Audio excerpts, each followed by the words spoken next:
Thank you. So thank you very much. This is fun to get to watch Scott be dean. So Scott, I just want to mention, because I think a lot of you are students who are here. When I was in graduate school and I got the Spencer Dissertation Fellowship, I thought that by itself was cool. But then I went to Atlanta and they bring mentors to the first meeting and you get to make a list of the people who you really hope would mentor you. And the first person on my list actually was Scott Thomas, and he agreed. And he came to my Spencer retreat and mentored me, and now I'm standing here. So he's partially responsible for the things that I say. No, nobody wants that, by the way. Nobody wants that. My husband doesn't want that responsibility. So here's the first thing I need to say. It's almost 10 o'clock my time in Wisconsin.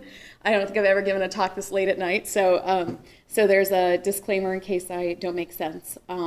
But other than that, the other thing I was going to say is I'm going to use Prezi, and I'm hoping that, use California, you guys are very advanced. In Wisconsin, this makes people dizzy. I'm certain that this won't make you dizzy. If it does, just look down, it'll be over soon. But there's a reason that I'm using Prezi and not PowerPoint, and that is that I think that I'm going to try to talk about a story that I think is a little more complicated than the usual, PowerPoint's very linear, like one thing happens and then another thing happens, and they all seem like they're kind of equal events, right? Because each slide is kind of the same. And I turned to Prezi for this sort of narrative because it's a lot more complicated than that. And it should flip you upside down a little bit, and it should make you uncomfortable. So I'm not trying to make you sick, but I am trying to make you a little bit uncomfortable. So what I'm going to do is talk about a sort of set of ideas that I've been working through. This is the title of the book I'm working on, not a book you can go get. Can't get it out of my head yet onto the paper. But the purpose of getting it into this and to try to talk to audiences about it was to get more ideas kind of flowing so I would get it written eventually.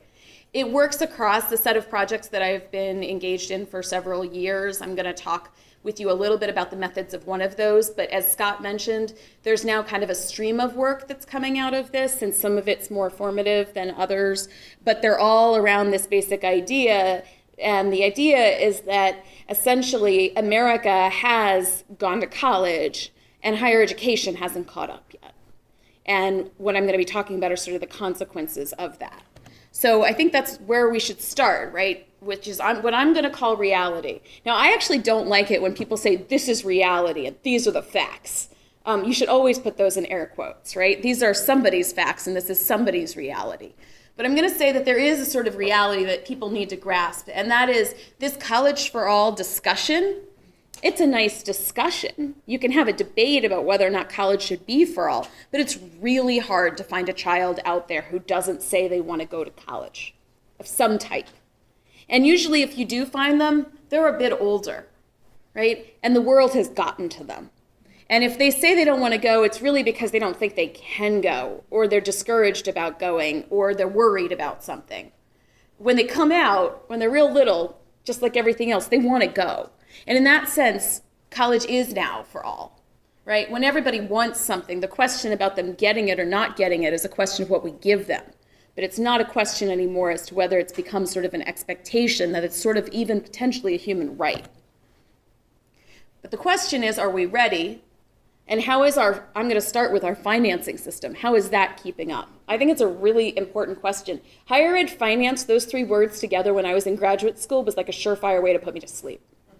The only thing worse was higher education governance. It's like, oh God.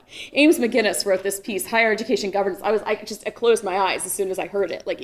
It's actually a really interesting piece, a really important piece. What I didn't understand at the time was finance was money, governance was power.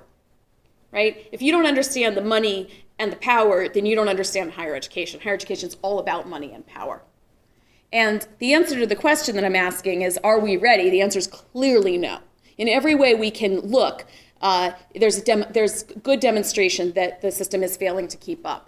I like to look, though, to the student experience, and the kind of evidence that we have that this system is failing students is, for example, the results of surveys like those at the Minneapolis Community and Technical Colleges. This came out last year. 10% of their students are homeless. That college is not equipped to meet those needs. In fact, if you find that number of homeless students, then it's a good bet that another third of the students are housing insecure, meaning that they're couch surfing, they're couch surfing, which we tend to like to write off as undergraduate behavior, when in fact it actually means you don't know where the next roof over your head is going to be. Okay, so if you have time, and this is all online, you can watch this video of this guy, Daniel, talk about what it's like to go to college without a roof over his head. We're finding food insecurity. City University of New York did a survey last year across all of its schools. 40% of students who attend that fine university qualify as food insecure. That's not skipping meals because you're on a diet. That's not having enough food or money to put together to be satiated in a day. And then we talk about their college completion rates, like we don't know anything about the link between hunger and cognitive functioning. Poor health care. People coming to campus who haven't been treated for any number of things. Most importantly, mental health issues, which only come up when someone shoots somebody and then they blame the community college. Disability doesn't prevent you from going to college anymore. In fact, people are coming left, right, and center, more than the centers can deal with.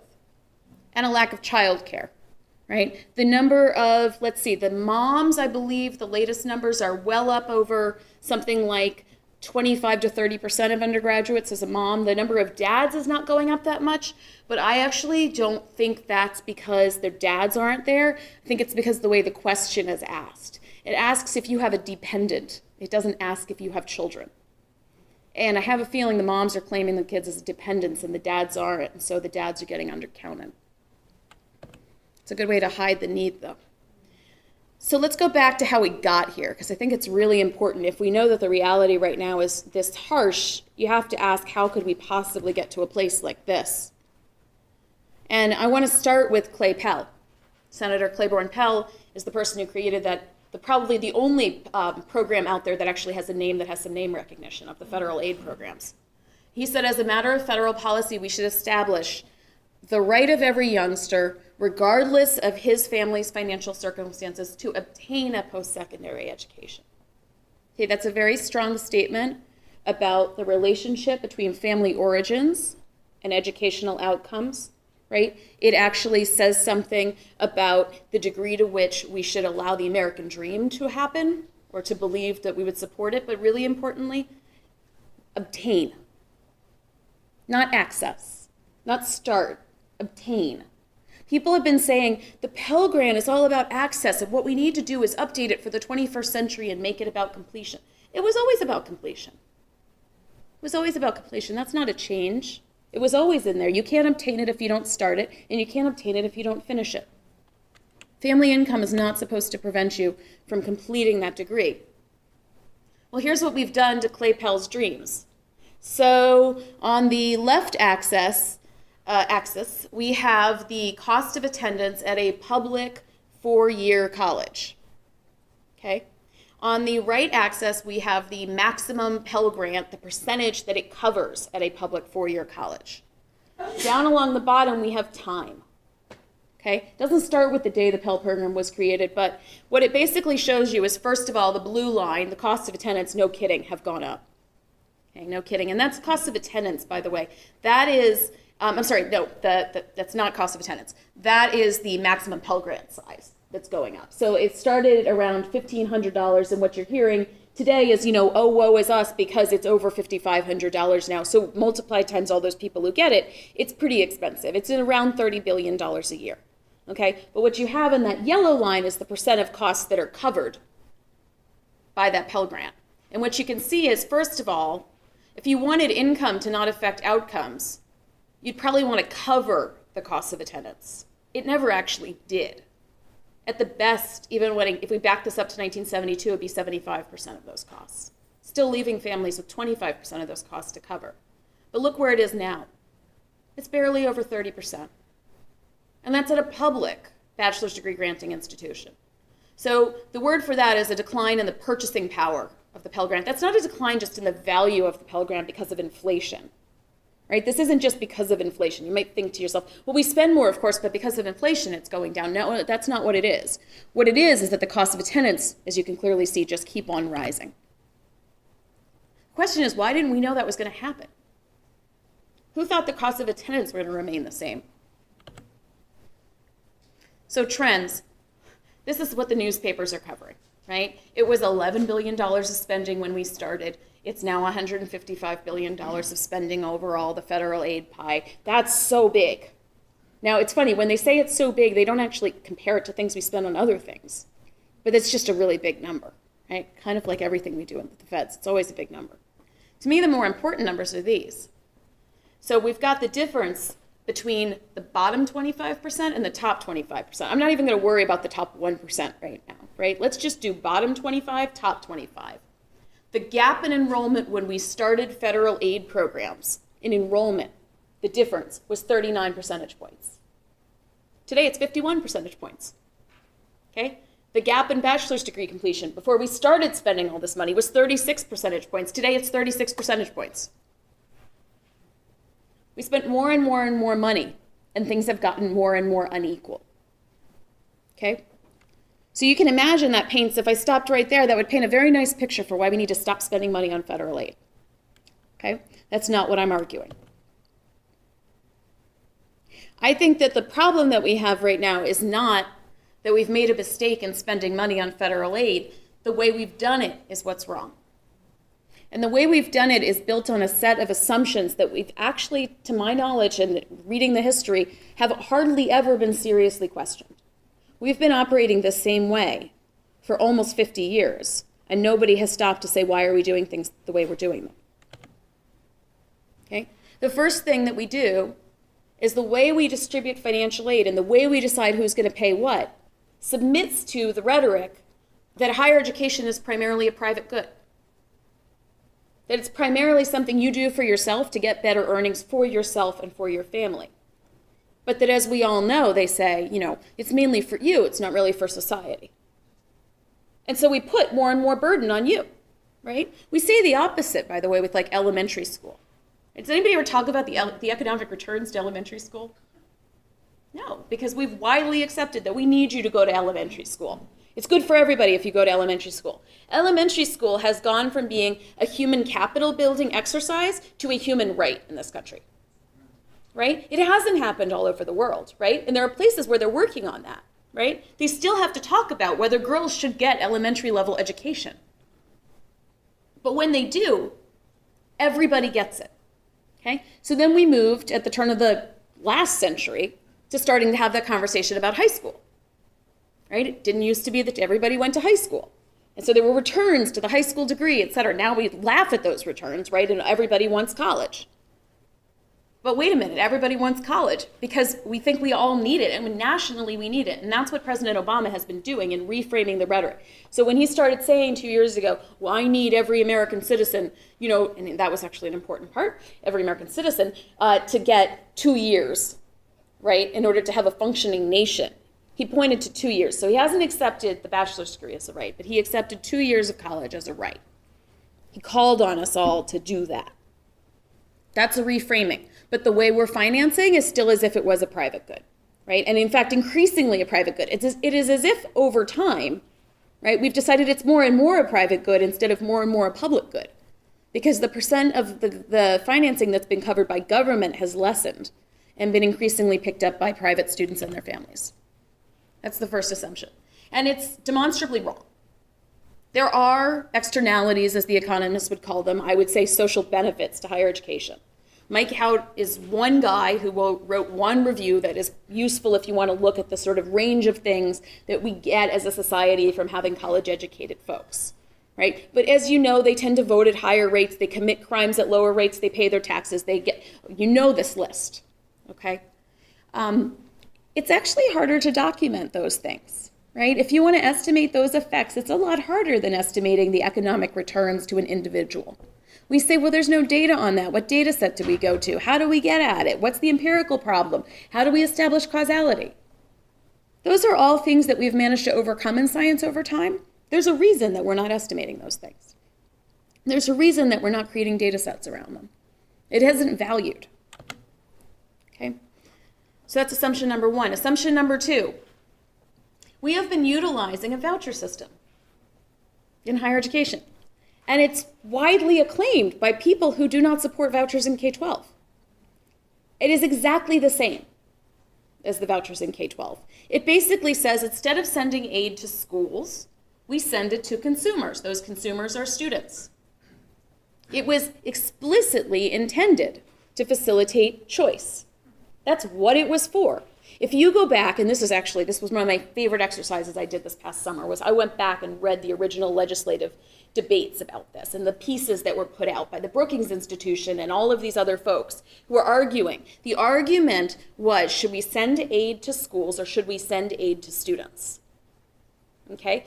They didn't want to send it to schools because it was during the Vietnam War protests and they were worried about these bastions of liberalism and what they might do, right? They had more money and they didn't trust them to spend it well.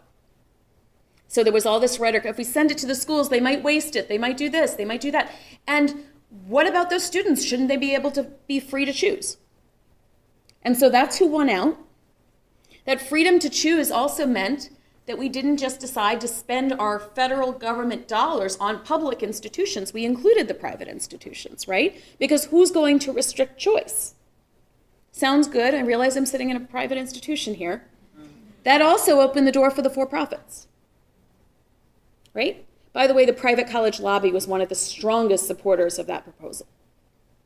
Okay? It did open the door for any institution to be able to say, you know, students got to have choice.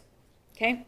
The master behind the scenes here who's testifying and making the case for this voucher program, named Milton Friedman.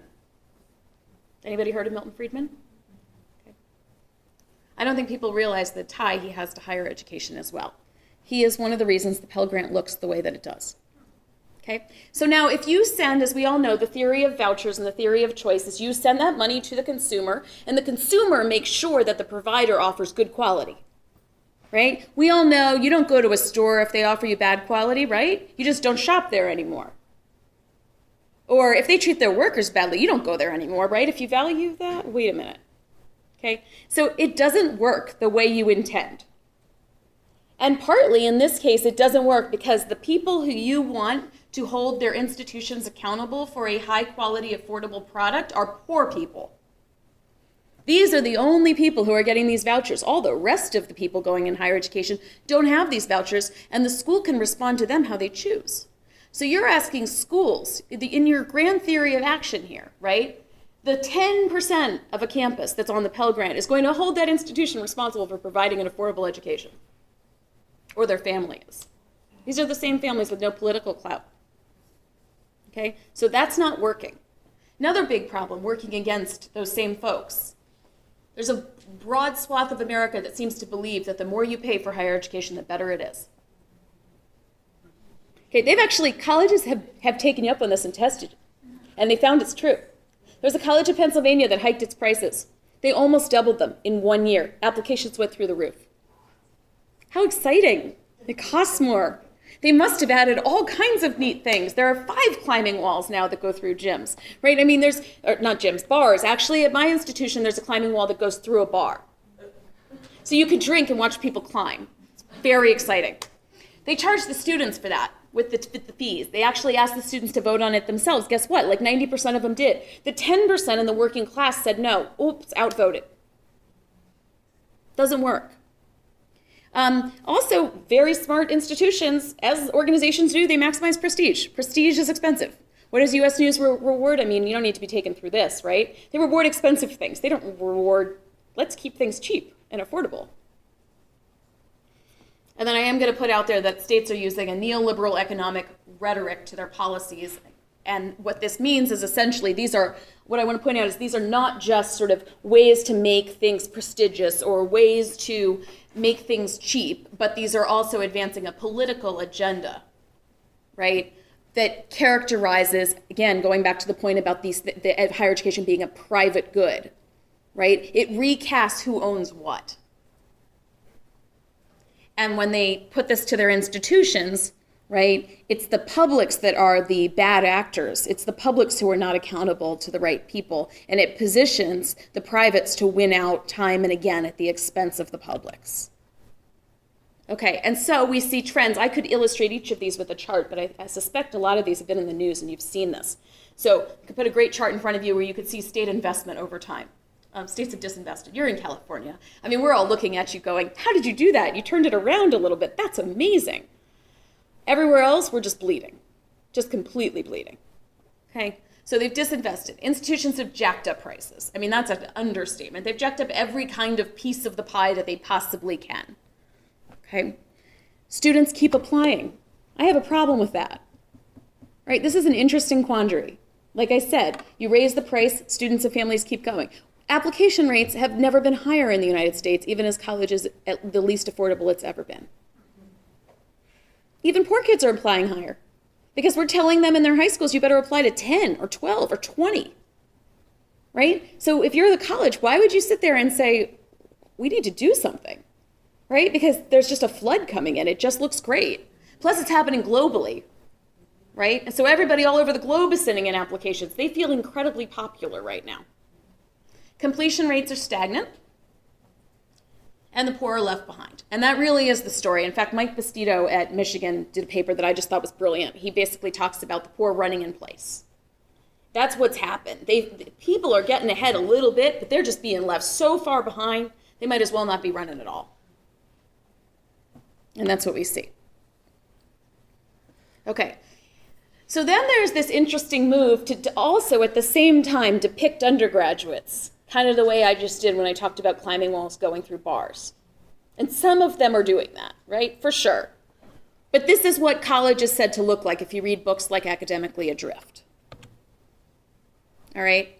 But what we know from books that are quite different than Academically Adrift, ones that actually drill down to the campus level and look at it, is this book, for example, Paying for the Party. Now, on the face of it, that title is actually meant to be salacious. It's meant to evoke the academically adrift sorts of things. But if you look at that underlying, subheading there, how college maintains inequality, what Elizabeth Armstrong and Laura Hamilton did was they went to the campus at a Midwestern university, unnamed, to a dorm, residence hall, filled with women, and they sent their graduate students, actually, it wasn't really them, but they sent Laura was one of the graduate students at the time, and they lived in this dorm on and off for about a year, okay? And what they witnessed was what happens when you give people financial aid to get them to campus, but don't give them enough money to actually participate in college life. So they watched as some girls went off to parties, right, and off to extracurriculars that cost money and off to all these sorts of things, and other girls were completely left behind, unable to participate, working long hours, all of these sorts of things. And what they really saw that was so important was that, in fact, the college, because it does what it does as a business, orients itself to serving those upper income students who are basically there to maintain their lifestyle. You know this every time you hear a college say, we got to have the dorms like this because the parents demand them. Yeah, because they go to the Westin when they stay at a hotel, right? Other people stay in their cars. Those people didn't ask for the Westin. Those people asked for something that was safe and quiet enough that they could study in. But trying to build the Westin on campus and assuming that everybody's going to be able to participate in that, what they show has left this other group behind. And that's a pulling apart of the actual educational experience that some people have suggested, and I can't verify this, wasn't happening 40 years ago. So I want to tell you, one thing to just kind of embellish this a little bit. So I got the incredible privilege of being called to testify before the Senate Help Committee this spring. That's the Health, Education, Labor, Pensions Committee. Okay, and I got called to testify about the student experience. That was like the name of the panel. And I was there with 3 students. So I was the only professor, and I was supposed to speak based on research on what students do in college, Very nervous. Tom Harkin is there. Tom Harkin, for me, that's the first person I campaigned for when he ran for president. I don't know how many of you know that he ran for president. It was a while ago now. So I'm sitting across from this man who I'm completely in awe of, and I'm telling him as much as I can in a very qualitative way about students in the study I'm going to talk about in a minute. And he says to me during the Q&A, basically everything you're saying resonates. I get most of what you're saying. I believe most of what you're saying.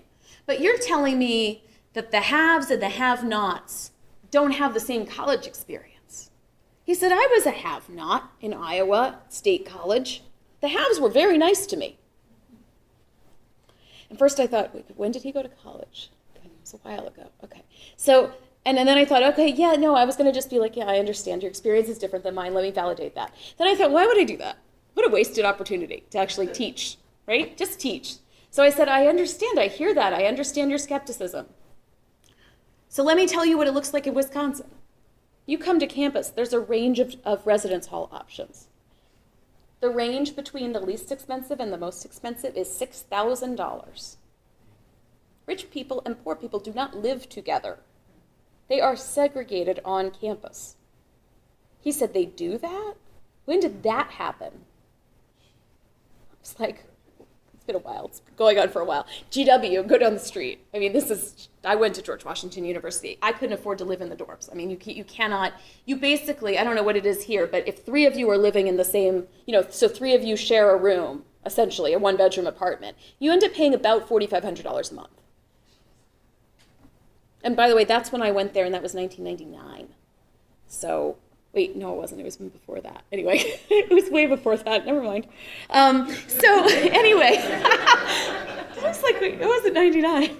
I was in graduate school in 99. Anyway, so this has been going on quite a while. And the point is that it alters. It's not just like you're doing your thing and you're buying your iPod, but you're affecting other people's opportunities by demanding those things from your school. Even if you don't realize you're demanding them, they're catering to you, right? And the schools just feel like they're being responsive to those helicopter parents. They are so interested in those helicopter parents that they don't notice that the parents of the Pell recipients are not helicoptering, right? And that they're not reaching out to them because they're so tired of warding off the helicopters. They're just completely missing it. All right. Okay, so I want to talk a little bit about some data. There's a study, this has now formed the sort of core of my work of the last 5 years. I put together a study called the Wisconsin Scholars Longitudinal Study that's been taking place at 42 public universities and 2-year colleges, all in Wisconsin. How many of you have been to Wisconsin? Oh God, very few. Okay, it's flyover territory, right? Everybody just goes past it. It's cold, there's dairy, there's cheese, right? There's cows. But it's also, just so you know, on census demographic characteristics, it is the most average place in the United States. It is like darn center on everything. So like the average family income is like right at the median of everything. So it's very sort of typical, actually. You all are very different, in fact. You're the outliers, right? You're far more international and diverse and, in all sorts of ways. And by the way, your higher education system is extraordinary compared to most places, right? So you got to kind of picture this is a very just kind of, it's a very average place. It's nice. It's a nice place to live, but it's sort of smack in the middle. It's smack in the middle on every attainment measure, every, SET, ACT. We take the ACT there. Very middle, okay? So I entered this place for work and for research starting in 2008. The study is still going on. I'll talk in a minute about why we're going to keep going with it. And what I did was follow a cohort of 3,000 Pell Grant recipients. They all started college. They all walked in the door their freshman year at these different kinds of colleges across the state. They all managed to file that FAFSA. Anybody done the FAFSA? You don't have to disclose if you don't want to, but oh my God, right? It's really hard. So the first thing I want to tell you is the folks that I'm studying are exceptional. They actually are exceptional because, right, they got to college. I'm going to tell you an average family income of $29,000. I'm now working on another study where the average family income is $7,000. I'm feeling like these guys were really advantaged, okay? But they are exceptional. So they come in, they file the FAFSA, they got their way to college. And they got that Pell Grant. But that's the starting point. That's the base, okay? 50% of them are the first person in their family to attend any kind of college whatsoever. 60% of them are female. 75% of them are non-Hispanic white. The biggest group after that is African Americans.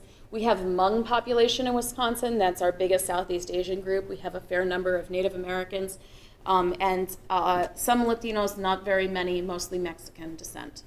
Everybody's from Wisconsin, at least when they went to high school. Okay? Now, I'm doing this study initially for one really important reason, and that is that a private philanthropist in the state decided to donate $175 million to need-based financial aid. Sounds really big, doesn't it? It's like, whoa, I heard that number, $175 million. Then I looked up the amount of unmet financial need that our students had in our state each year, and that's $575 million every year. So it's actually not that much money relative to the number of people you could give it to. Okay? And what this group did was they asked themselves, who should we give it to? And they came and talked to different people, and what I said to them was, please just give it to them based on their financial need. Please don't attach merit criteria to it. I know it's cool. I know it's fun. I know you read about Georgia. Great. Please just give it to them on financial need. We have so much need. And they bought that. I also said, you know what? The college completion rates in our state, like everywhere else, are already an issue. You don't even have to deal with the access part. Let's just target the folks who already made the decision to go to college. The African American male graduation rate in the state of Wisconsin over 6 years is 20%. We do not have to get more folks in. We got to deal first with that. Because part of the reason they're not coming in is they heard that. And they heard that from the brother who dropped out and came home with debt, right? Without a degree. So they decide to focus their money on those first-time, just out of high school students who enroll in college for the first time, and they're Pell eligible. Turns out there's way more of them than they have money for. When you put in that kind of $175 million and you do it in an endowment and you want it to last, you spend about maybe $5 to $10 million a year. I didn't know any of this, right? I've never had that kind of money, but I'm listening to them tell me this and thinking, still not enough money. How are you going to choose? So then they went to the financial aid officers and they said, we'll tell you how to choose. Choose the guys at my school.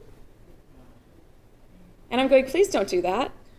And then I said to the aid officers, so how do we decide who's really worthy, right? Who's going to graduate? They said, let's make the best bets. The ones who are full-time, the ones who take science in that year, the ones who don't need remediation. I'm going, well, they're the ones who are going to finish college. You're not telling me they're the ones who are going to benefit the most. I don't know. So then they start citing Ed St. John at me, and they cite Laura Perna, and they cite Scott Thomas, and they cite all these things, and I'm going, it sounds really good, but you still didn't tell me you know who it's going to make the biggest difference for. So I proposed something very, very different. What I knew was that the hot experimental thing was sweeping the nation as a craze, right? We got to do randomized experiments. I also knew that if there was ever a program that was hard to evaluate without an experiment, because the selection as to who gets it is so different, right? It's such a strong selection mechanism. I thought, man, what if they did random assignment? And what if they did it because they didn't have any other way to sort this out? Right, just to be fair. And then I thought, oh my God, yeah, she's going to be that lady who does that lottery with the poor people. Great. I started having nightmares, and I'm like, oh my God, newspaper writes about, she experiments with poor people. Now, what you don't want to do, the biggest thing you don't want to do is have all of you participate in this lottery and have some of you be disappointed. Because that's real disappointment, right? You have a chance to get $3,500 for college, you get in the lottery, and you don't get it. So I thought if we can avoid that, maybe they'll do this. So what I proposed was that the schools all identify all the eligible students. Just pull their records. Put them all in a big pot, essentially, right? And use your Excel spreadsheet random number generator and pull their names. And just tell the ones who win. Don't tell the other ones, right? They never even heard of it. They don't even know the money is there. And that's what they did. So all of a sudden, right, they made the decision over Christmas. They decided to do random assignment in February of 2008, and on August they did it. And they've been doing it every year since, actually. I thought it would end. I thought as soon as they do it, somebody's going to find out they did it, and this is over. So we rushed to get to study it, right? And the cool thing was, of course, if you go walking up to some foundations and say, I've got a randomized trial, need-based financial aid, they throw it. I mean, there was no question. So I decided, okay, here's the problem. What if we find no effects? Either because I screwed up, or because what if there are no effects? I mean, because there are good things out there that find no effects. There's lots of really, now having done an experiment, I can tell you there are so many reasons why we find no effects. It's not that the program didn't work. But I started to really panic about this, and I said, okay, well, the best solution is to collect as much data as we possibly can, because then when we don't find effects, we'll be able to kind of figure out what happened, right? And usually what happens is you find nothing or you find something weird, and then you go, oh, let's go back and talk to them. Yeah, but people aren't that good at telling you like what happened that actually caused the thing to go wrong, right? So what we did was we leveraged that opportunity and got a lot of money to do really extensive surveys and interviews. So we actually fielded, when these guys were freshmen, we fielded a 26-page paper survey with 83 questions on it and got a 78% response rate. Because what we said was, this was the pitch, it's the Wisconsin Financial Aid Study, help make financial aid count. We put $5 in the envelope and we gave them $20 if they did it. They came in. Not only did they come in, but year after year they wrote us to say, when's that survey coming? I loved this. This is the greatest experience. And the other part was every question on that survey was designed to make them feel something. This was not just me, I want to know something, right? I asked them questions about their friends and their family and who was counting on them and what did their money situation really look like. One of the most important questions that we asked them was, how often do you have to give your family more than $50? Not a present, right? Part of reciprocity. Something that I have to say at the time, it was kind of like just a hunch. Wow, did it start to come out. It's a big flow. And it's not the usual, so it totally busts the idea, right, that the expected family contribution is coming from the parents to the kids. It's going the other way, right? And that's something a lot of people can't get their heads around. So we do all of this. We start interviewing them. I've got 50 of them who were part of a group. So we did the survey. We got the 78% response rate. And then we asked them on that survey, would you be willing to be interviewed? And we had more than 1,000 of them that said yes. So I'm like, I got 1,000 people who want to be interviewed. We don't have that kind of money. So we divided them all up. I just want to kind of give you a sense of how I do this qualitative work, right? So I think about it very quantitatively initially because it's a sampling framework. We divided them all up by their region and what school they were at. We cut it all up by gender. We cut it up by race, ethnicity, right? We cut it down to fine-grained so that we would get to these cells, and each cell would have maybe 10 or 20 people in them. And then we drew them at random. So it's a stratified random sample of 50 students that's broadly representative of 1,000 students, right? And we interviewed them every 6 months for now going on 5 years. So we have an average, some of them are hard to find, we have an average of 8 interviews with each of them. I have about between 350 to 450 pages of transcript data on each of those people. That's why I'm having trouble writing a book. I can't decide who to focus on. I can't, such a hard story to tell. So that's because we didn't want to just know if aid worked, we wanted to know why and how aid worked. And what we learned is it's not going as planned.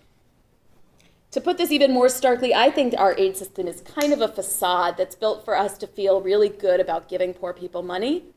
But what we're really doing is giving it to them in a way that doesn't get to them, and it's far less than what they need. But we get to pat ourselves on the back and say, we spent $150 billion this year, don't we feel really good?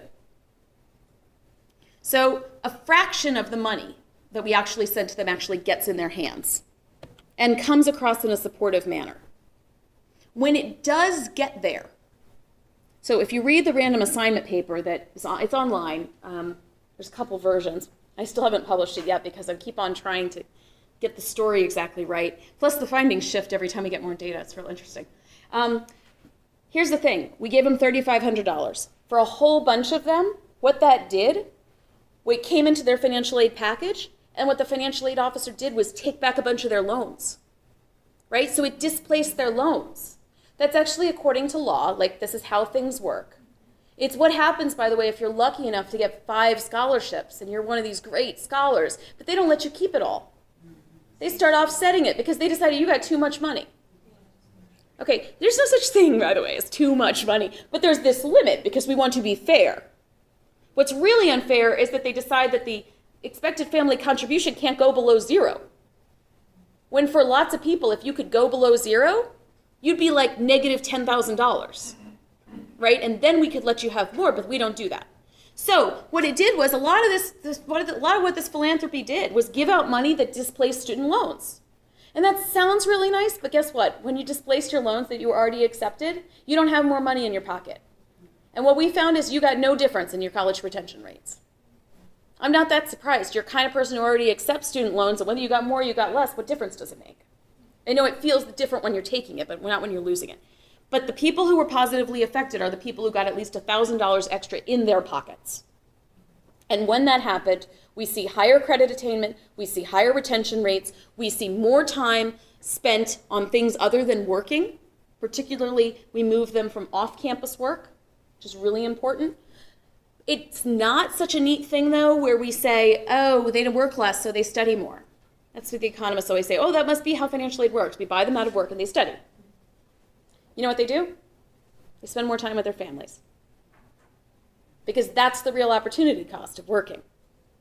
It's not the studying. It's not that they don't want to study, but there's something that comes before that, and that's their families. And that's all they talk about in their interviews.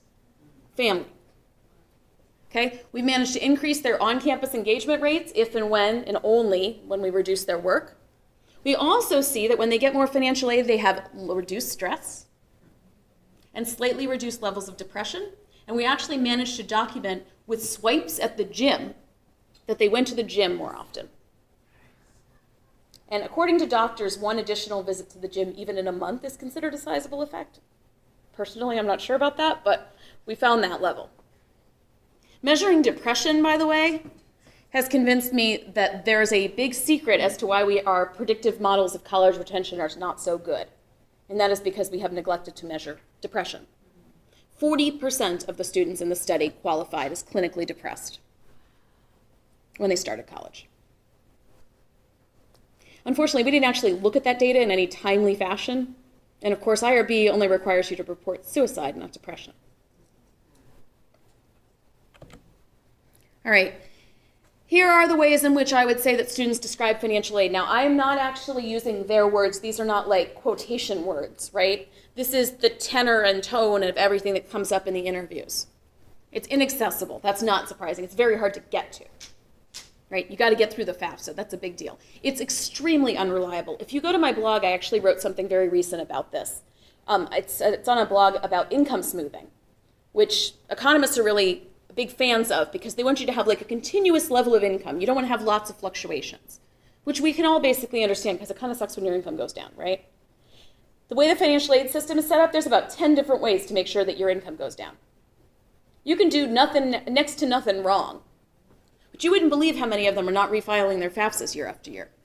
How many of them are not making satisfactory academic progress, which is not surprising because the average Pell Grant recipient's GPA is just above a 2.0.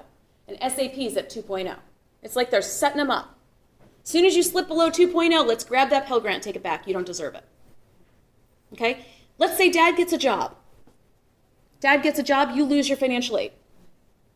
I don't know if you've ever watched a kid cry because she was so happy her dad got a job and so sad that she lost her aid because dad can't give her any of the money that he's getting from the new job because they're so far in debt because he's been unemployed for the last 2 years. There's nothing to give her. We don't measure debt on the FAFSA. There's no measure of debt. Why? Because we don't want to incentivize you to have debt. That's what they think you would do if they put debt on there. But we conveniently disregard home assets. So you can have a mansion and not talk about that. But if you have debt, we can't disclose it. They find it untrustworthy. I think this is a big deal, right? You don't latch onto and embrace things you don't trust. It is untrustworthy, it's volatile, it's presumptuous. That's the word that comes up around expected family contribution. Who are you to presume that my family is able to contribute? And it is punitive. It's there to get you, not to help you. So these are just some quotes from the students. They don't really tell you where it's coming from or why you're getting it. The only words they can identify is the Pell Grant. We did this big thing where I know everything that's in their aid package and everything they're getting because I can see all their records. But I also asked them on the survey, what are you getting?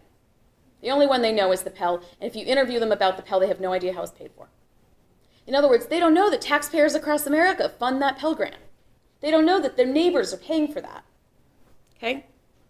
That aid, so-called aid, is the kind with interest on interest on interest, aka loans. The next financial aid officer who calls loans financial aid should stop, right? Because they're actually making students angry. Okay?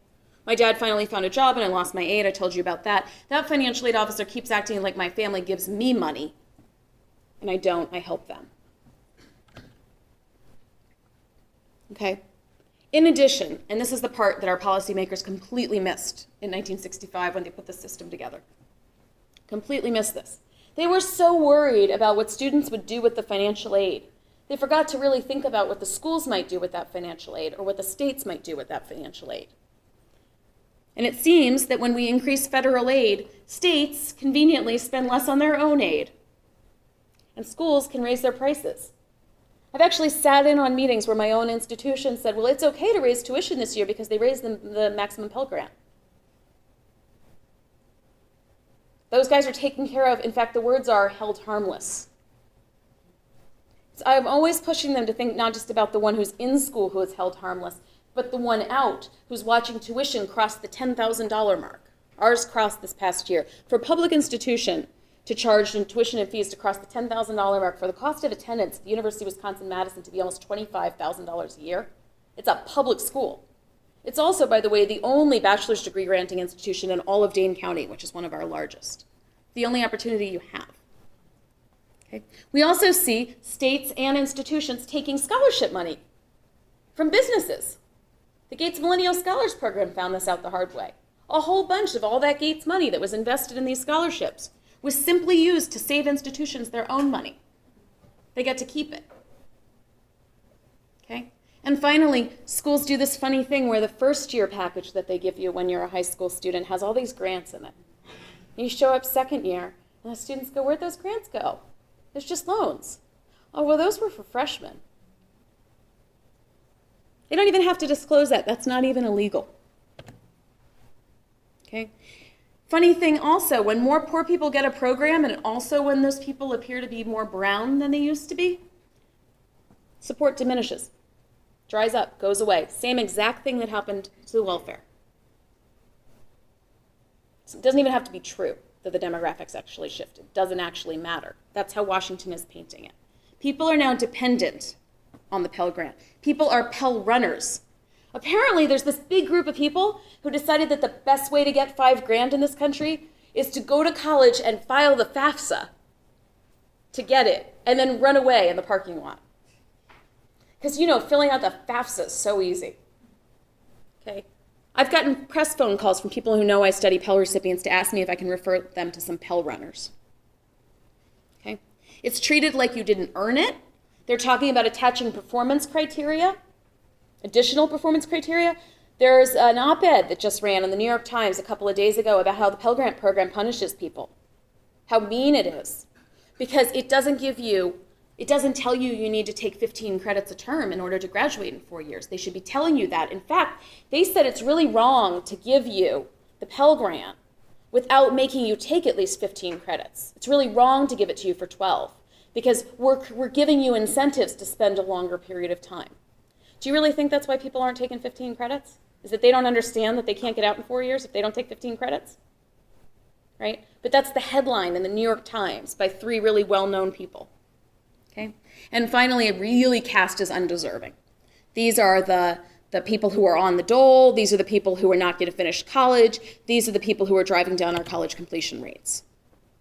Okay? So unfortunately, despite all of our spending on it, the failures of today's financial aid system mean that it contributes to what I'm saying are disillusionment, discouragement, and disengagement among the very people it's supposed to help, and yet we make ourselves feel good about it.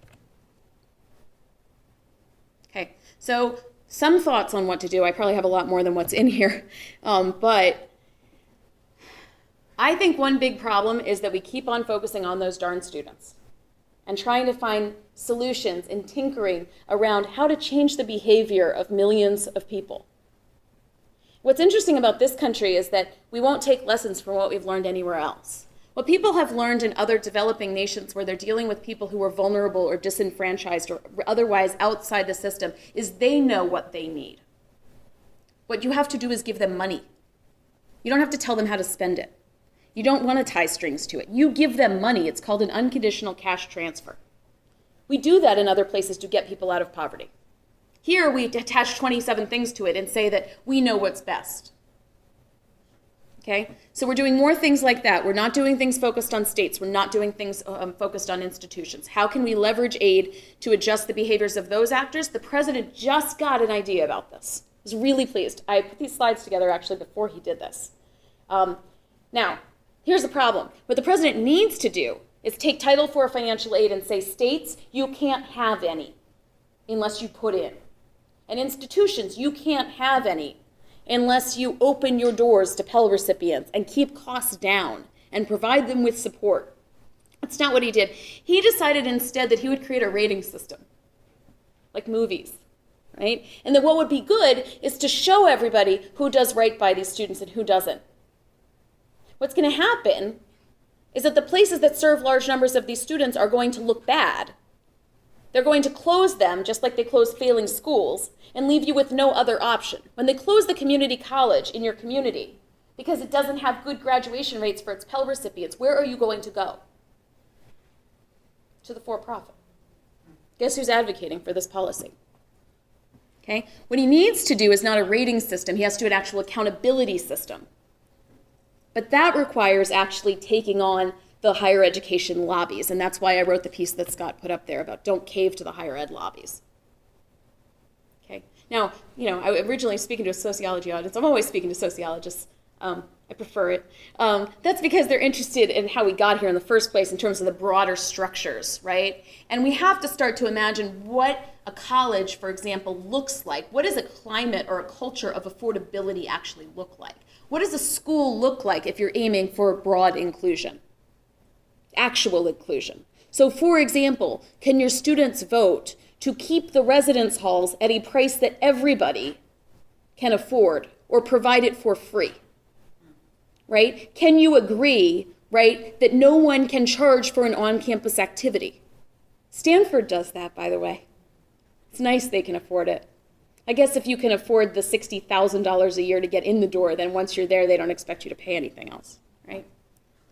What happens in situations like that? Is it actually the case that what we're doing is what people would say to me? Critics would definitely say, oh, you want to level down.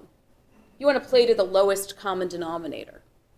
You have a soft bigotry of low expectations for these students. I actually had one guy tell me, it's good for people to learn how the rich people live.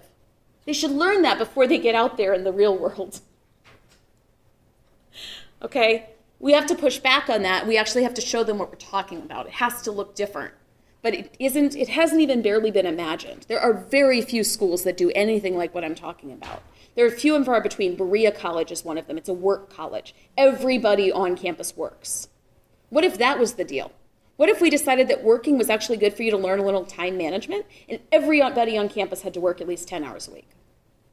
Would that be so bad? Actually, a lot of people do. They're in these unpaid internships, right, that some people can afford to take and other ones can't. Okay, so I'm going to stop there and say I look forward to your ideas. There's 27 different ways to reach me. Just Twitter's the best, though. It's always the fastest. And there really is a really robust conversation. I know Scott and I go back and forth joking about it, but there's a really robust conversation happening about higher ed policy on Twitter. And if you ever want to follow the hashtag FAFSA, you will watch how students talk about our federal aid system. And it's really incredible, the level of anger and the animosity and the hurt feelings. I did a Storify a couple months ago when it was the season to turn in the FAFSA, and I framed out how they're talking about it. And it's really incredible. This hardly feels like a supportive system to these folks. So thank you for listening. Okay,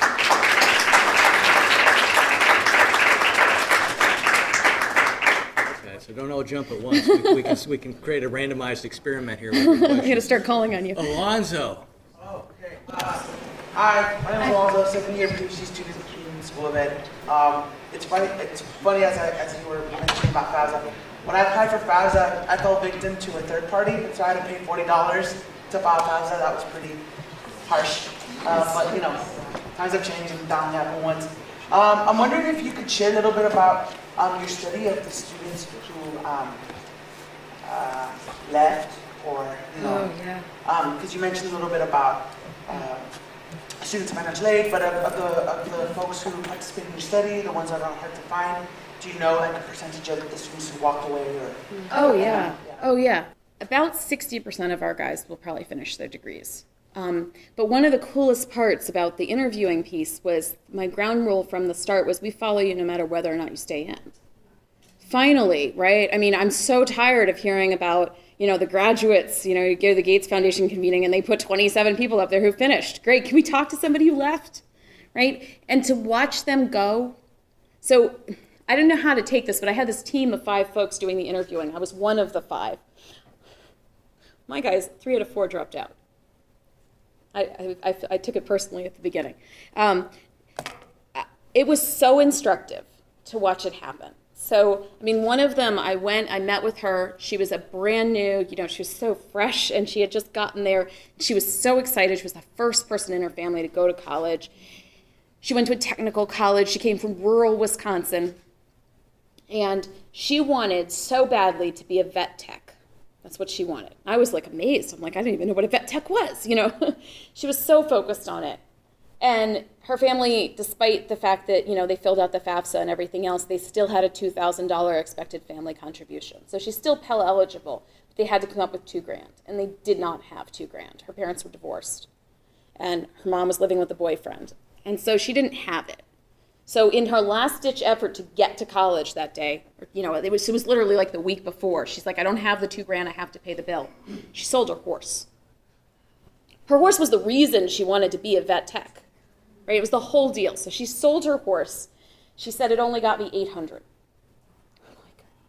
Right? Sold the horse, still didn't have the $1,200, so she signed up for 2 jobs to start working as fast as she could, right, to try to make up the money before the bills were due. So I'm meeting her in the midst of this, and what she's doing is, first of all, she lives an hour away. Madison's not very expensive, but that's too expensive for her, where she's trying to go to school. So she's living an hour away. She's living with a boyfriend who she's not really fond of, but she's got to live with somebody in order to make ends meet. And he offered her to live there. So she's doing that. She's driving in. She's driving to 2 jobs that she's putting her classes together. And she's going like this the whole time we're talking. She's like gritting her teeth and she's pulling on her hair.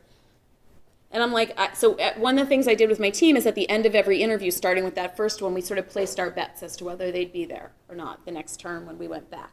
And I still felt like she'd probably be there because she seemed like she had that strong commitment, right? She did sell her horse for it. She wanted it really bad.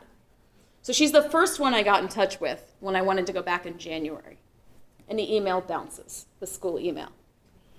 So I go to her Gmail, because luckily we do know these things, right? We get the Gmail, you get 5 contacts, you get the mom, and you get everything. You got to get everything, because they become really hard to find when they leave. She's in Florida. So I call her. What are you doing in Florida? What's going on? And she said, they kicked me out of my program. I said, what do you mean they kicked you out? How could they kick you out? You've been there for 1 semester. She got 3 Ds and 2 Cs. She was falling asleep in her classes. She ended up having to take a 3rd job because she didn't quite have it all together. She got crappy grades. She failed to make satisfactory academic progress. So she got the letter in the mail that said the vet tech program, no, you're out. She thought that meant she was kicked out of school. She wasn't kicked out of school. Right? She was kicked out of her program. She panicked. She bailed. She went to go live with her dad in Florida. So I flew to Florida to meet with her. Okay? And I walk into the coffee shop, and I don't see her. Where is she? She's sitting over there. It's actually her. The thing is, she looks amazing. Because when she dropped out, she started eating again. Because her dad's taking care of her. Right? And she's smiling. And she's got like some color back. I just really didn't. She's wearing makeup. She was not pulling on her hair. She's like, it's such a relief. She's like, it sucks that it didn't work out. And you know what really sucks is they're collecting on my loans. Right? So she's got 1 semester of college. And she's got $5,500 that she owes. And she's living with her dad, right? And she's like, well, it's so much easier because I can wake up in the morning. She started taking, if you go back to her survey, she was taking sleeping pills because she couldn't go to sleep after her long day. So my first big lesson of following the dropout was, oh my God, maybe it's better for her that she's not in. Because under those conditions, it was so harsh. Fast forward to today, she went to the Navy. And she really has enjoyed that. And I talked to her via Skype onto the ships that she's on. She can't disclose her location. And she's seriously thinking about going back to school, and her first choice is DeVry. because they've been reaching out to her. They have been reaching out regularly, and she's pretty convinced it will fit with her busy lifestyle. Yeah, so I'm waiting for that one to wrap up. But yeah, we followed them. We had a couple of them go to prison.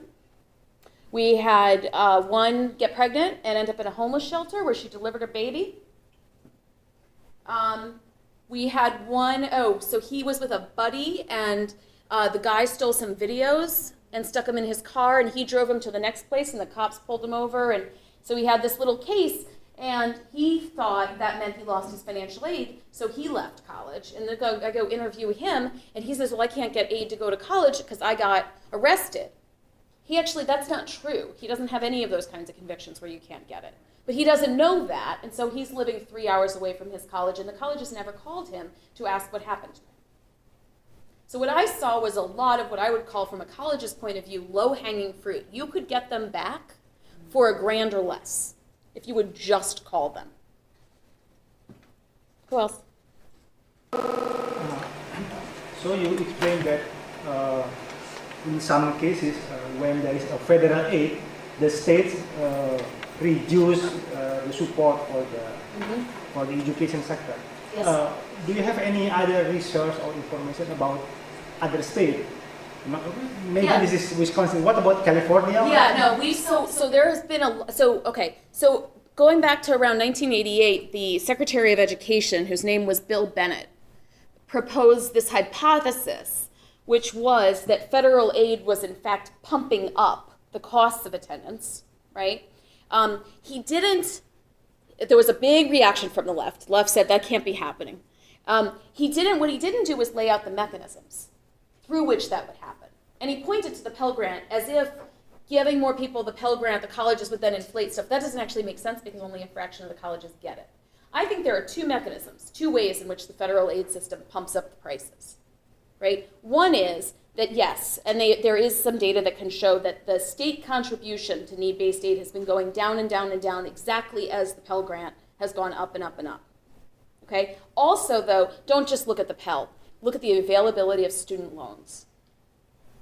The more credit is available to folks, that tracks exactly as the same time period in which the institutions started raising their prices and the states started to go down. So there's two different things, right? One is, I think what's inflating, right, is the availability of loans to families.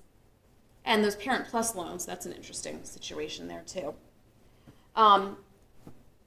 And on the one hand, right, we've done this without any underwriting, right? You don't have to have good credit to get these loans, right? And on the other hand, you don't have to have good credit to get these loans. Actually, one of the consequences of not having good credit to get the loans is this is one of the reasons that they say that they're not dischargeable in bankruptcy. That if we were going to start to be able to allow you out of them, we'd have to start underwriting them. And now we start cutting people off, and then the Americans say, but we all want our access to our student loans.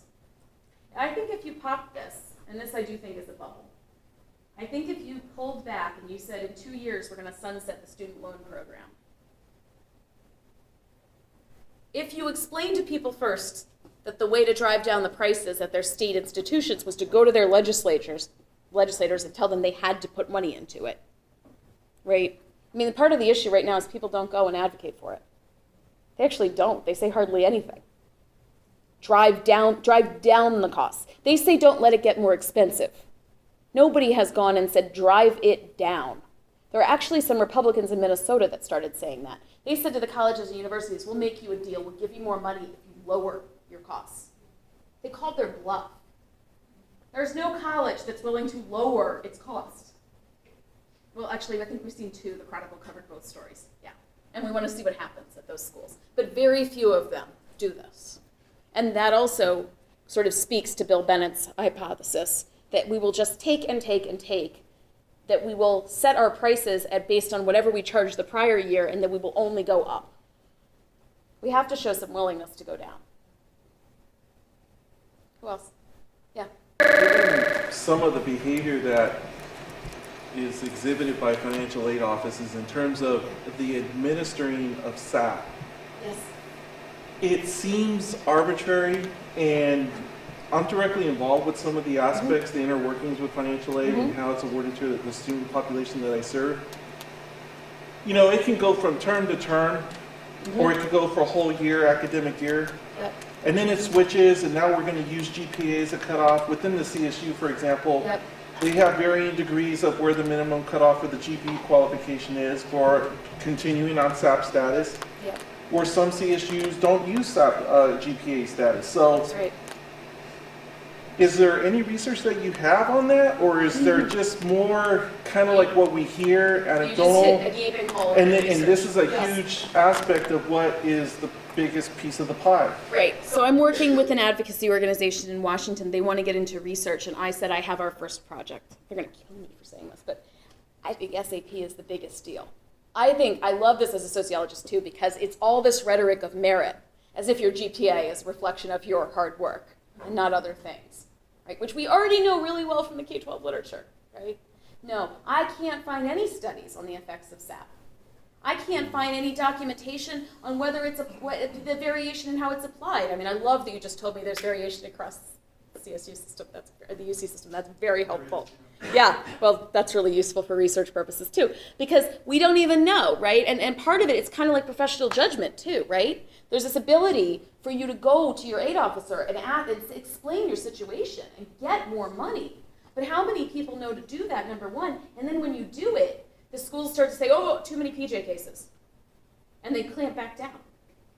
It's like, there's just, I mean, I realize that we're a large nation, and I realize it's a lot to document, but I think it's rather incredible given how that standard is set up and how many people are being cut off. So the Community College of Philadelphia last year, in the single term, 2,000 students failed to make SAP. Times $5,000 each. You know what that did to their bottom line? They have a strong incentive to do something about it, right? And that guy's been out there all the time in Washington saying, let's do something about SAP. There's no studies. I can't find one. And there's lots of things like this. I think there's some direction coming from the federal level to direct financial aid offices throughout the country. Yeah. Okay, for example, with the revisions and the clamping down on the award policy for Pell, for example, now.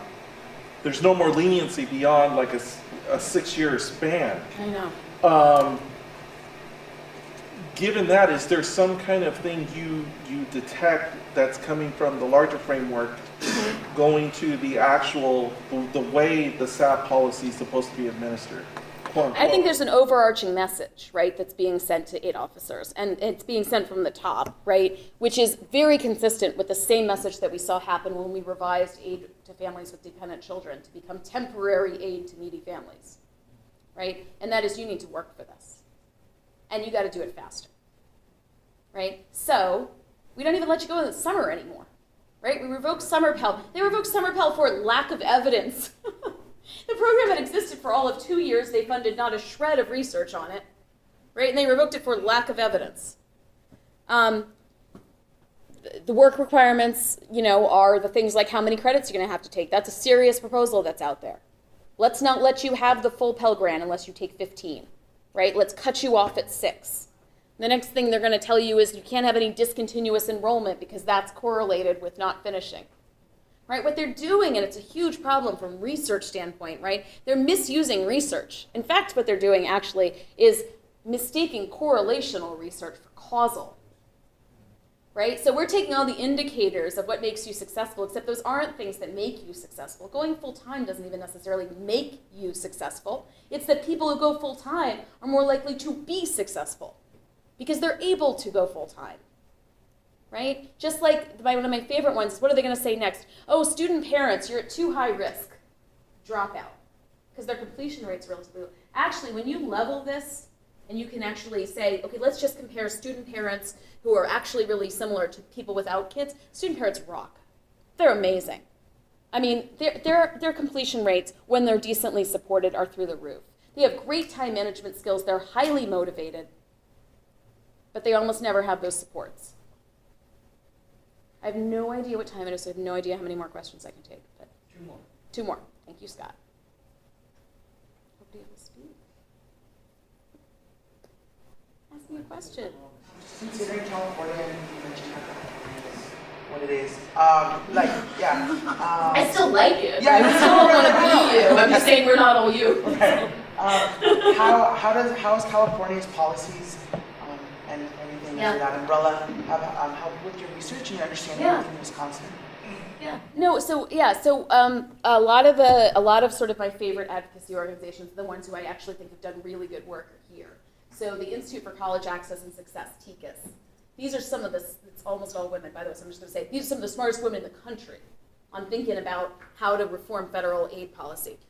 They've put out some really good papers. They fought on the Cal Grant issue. So I was involved in the Cal Grant issue from Wisconsin.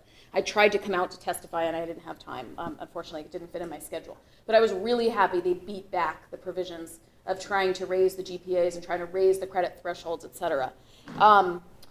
One of the guys who was involved in that, Max Espinoza, has moved from, he ran the Cal Grant program, and has now moved to Scholarship America, where he's rethinking all of their big aid programs. They actually have a ton of money, and the question is how they're going to distribute it. So I think he's going to have hopefully have some good influence there, and that's an important program.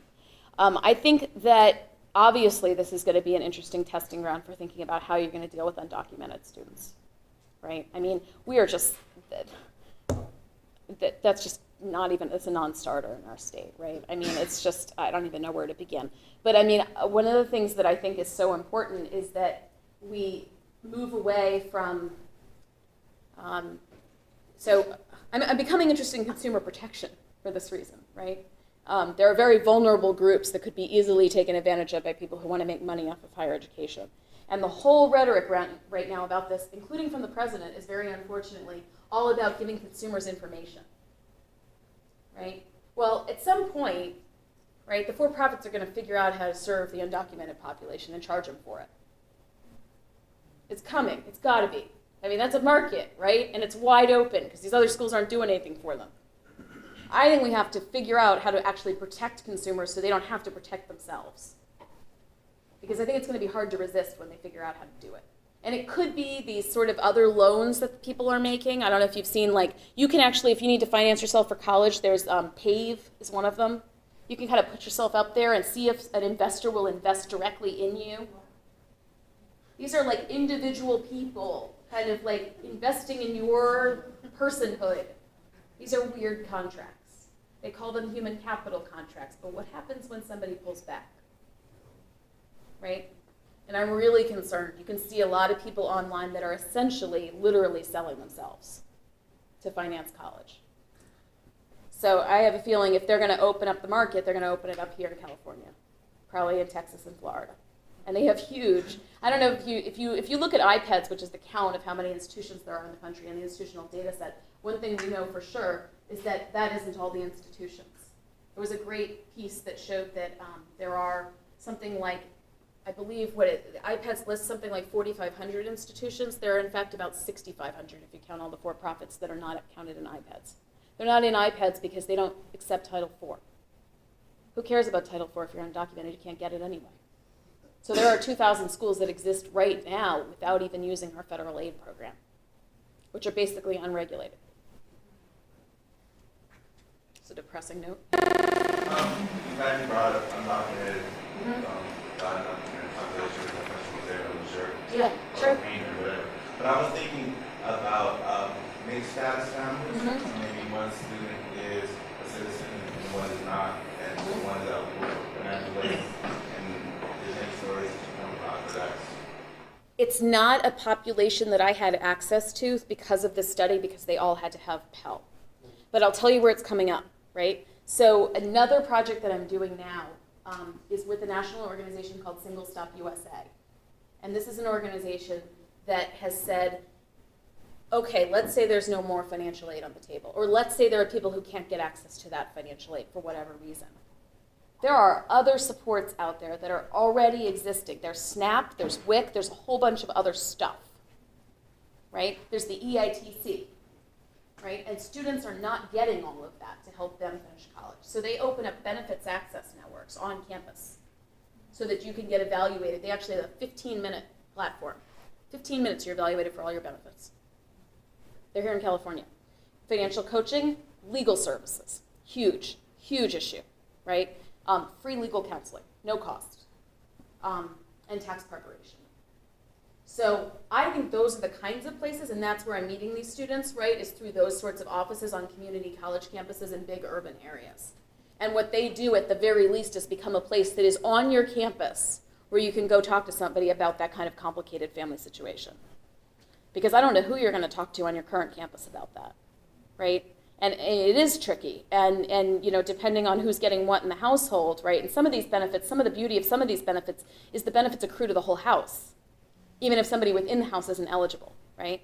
So there are certain things that you can bring to the table. What we have found with that program so far is that if they evaluate you for benefits and you are eligible for benefits, the average drawdown, the additional money in your household is another $5,000. That's the size of the Pell. You doubled the Pell Grant without doubling the Pell program. So those are the kind of strategic things that they're looking at. Out of time? Almost. One more question. One more for you. question? How can a group of doctoral students best prepare themselves? This is a tough one. How can a group of doctoral students best prepare themselves to tackle this kind of research and these kinds of questions? What's your advice to them? I'll tell you what I do with mine. Yeah. The first thing is you need a much bigger social network than you have on your campus. No, it's no offense to any campus, right? You need a much bigger social network. There's a reason I know him. There's a reason I knew, starting in graduate school, right? I knew I was interested in public policy. I knew I was interested in consulting. I knew I was interested in community engagement. I got to know as many people as I possibly could. I went to conferences, I got cards, I did, you got to get to know people outside of your little bubble. Because you also have to meet people who don't tell you the same thing your advisor does. Right? There's nothing wrong with that. You're allowed to get contradictory advice. Please learn to write for the public. The problem is if you're good at writing for the public, you might have a hard time writing for academics. I think I have a hard time with that a little bit. Academics want me to speak in certain ways that I find very boring, to be honest with you. And I'm tired of typing everything in parentheses all the time. So you really do have to actually read the paper. And you actually have to read behind the paper, right? You have to read between the lines. You got to read a lot of stuff. Like you gotta, and you need to be reading, if you're interested in policy, the journals are not the place to find it. That's not what's going on. You have to read all the think tanks. You have to read New America's blog. They make it so easy for you now though, right? You can just get it in the reader and it all just pours in. You need to read the education sector and the American Enterprise Institute. You need to read the people you disagree with.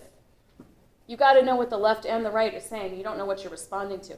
One of my favorite things to do to find research topics, go read whatever the people I don't like are saying and then say, what's the evidence? Go test it, right? You're not starting with they're wrong. You're starting with there's no evidence. Just go try it out. Find two people's hypotheses and form a question. 9 times out of 10 in this policy arena, especially in higher ed, it's wide open. Just don't pick, let's see, financial aid's kind of a deep pond, right? There's most people, I think most people in higher ed are studying like probably one of 2 or 3 things, right? Remediation, but they're not asking the right questions about remediation. They're studying the effects of remediation. All the action is in the selection. All the action is in who's getting placed and why are they getting placed. People are not asking the questions yet about why it is that a school has a given cutoff policy and who they're trying to cut in or out, right? These are racialized policies. Very few people, I can count on one hand the number of people who are looking at that. Financial aid's another big pond. But aside from that, there's just a whole wide world, right? How many people are studying the MOOCs yet? How many people are studying, we don't even have a good answer on the organization of this room and whether class size is an issue in higher ed. We don't know that. We don't know anything about what happens inside classrooms. I know one researcher who actually studies the insides of higher education classrooms and the interactions between professors and students. One, right? So pick any topic in K-12 and then think, hey, why do we know that in higher ed? That's kind of low-hanging fruit too. Okay? Thanks, Sarah. Yeah. Now, Sarah, I don't think that you have, of all the things you've done, I don't think you've spoken at the National Press Club. I think I did. Yeah, tell me when. I'm trying to, I have definitely been This there. is how much she's done. She can't even remember she spoke at the I think I National might Press have Club. Do spoken you at have a the Nobel National Prize? Press. No, I don't have a Nobel Prize. You'd remember that, wouldn't you? I think I did speak at the National Press Club, but I think it was like 2006 or something, 2005. Okay, well then they obviously didn't give you the National Press Club mug that you get here at CGU. We want to thank You're you. hilarious. Thank I was you like, for, what are you talking about? Thank you for the mug. Thanks for a great Goofy. evening, and thank all of you for your time tonight. We look forward to seeing you in a few weeks. Take care. You're so funny.